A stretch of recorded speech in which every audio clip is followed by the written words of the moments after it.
간략하게라도 자산 배분에 대한 개념을 조금 잡아드릴게요. 우리 자산 배분하고 비슷한 용어로요, 포트폴리오라는 이야기를 좀 쓰거든요.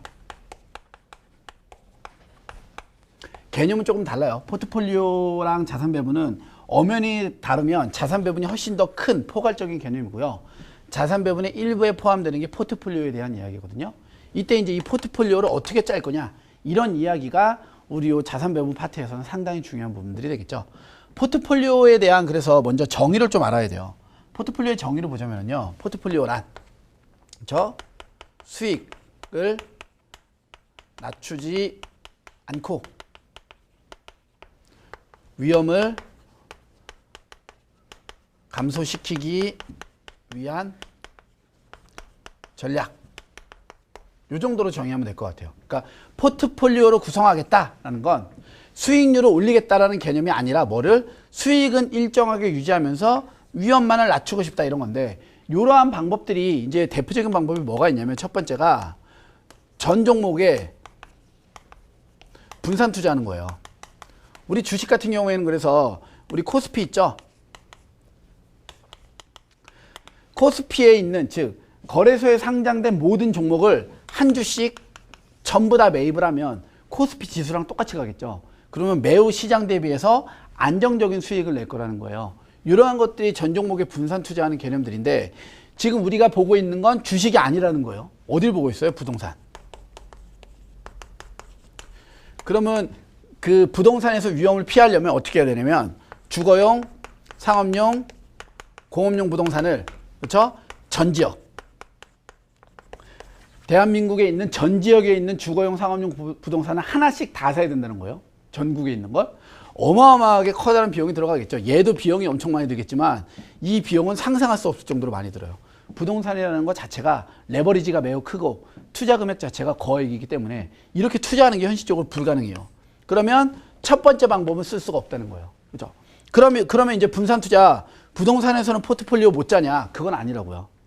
어떤 방법이 있냐면, 전 종목에 분산 투자하는 것과 똑같은 효과를 낼 수 있는 방법이요, 우리가 이제 상관계수라는 게 있는데요. 이 상관계수는 이런 거예요. A와 B가 있는데, 자, A가 10% 상승을 할 때 B가 10% 하락을 해요.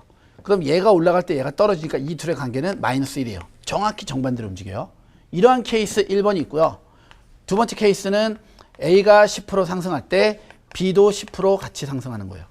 이때 둘은 정확하게 플러스 1의 방향으로 움직이겠죠. 이렇게 나누는 거예요. 나눈 값. 이렇게 움직이는 플러스 1이 있다고요. 이때 이 마이너스 1 플러스 1을 우리가 상관계수 이렇게 표현하는데, 누가 좋은 애냐? 얘가 좋은 애라는 거예요. 상관계수가 마이너스 1로 가는 애들이. 왜?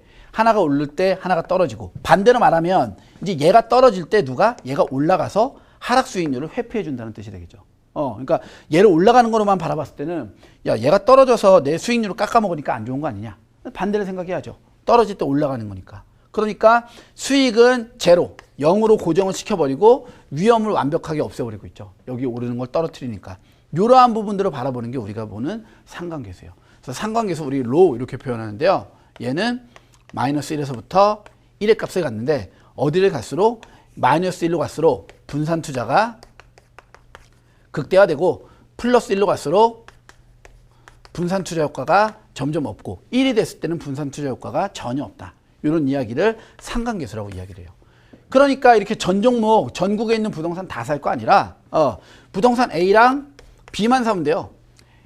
A라는 부동산이 10% 올라갈 때 B라는 부동산이 10% 떨어질 수 있다는 거예요. 그럼 이런 부동산 두 개만 사서 포트폴리오 짜버리면 주식시장 전체를 갖다 매수하는 것과 똑같은 위험을 낮추는 효과를 낼 수 있다는 거죠. 그러니까 훨씬 더 효율적이죠.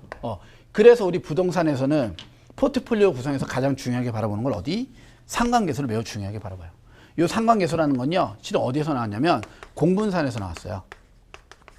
공분산 똑같아요. 이 둘의 변화 폭인데, 얘의 문제점은요, 이렇게 마이너스 무한대에서 플러스 마이너스까지, 그러니까 무한대의 범위를 갖는다는 게 공분산의 한계점이거든요. 얘를 갖다가 표준편차로 나누어서 얘를 일정하게, 그렇죠? 이 마이너스 1이나 플러스 1까지만 움직이게 규격화시킨 값이 뭐다?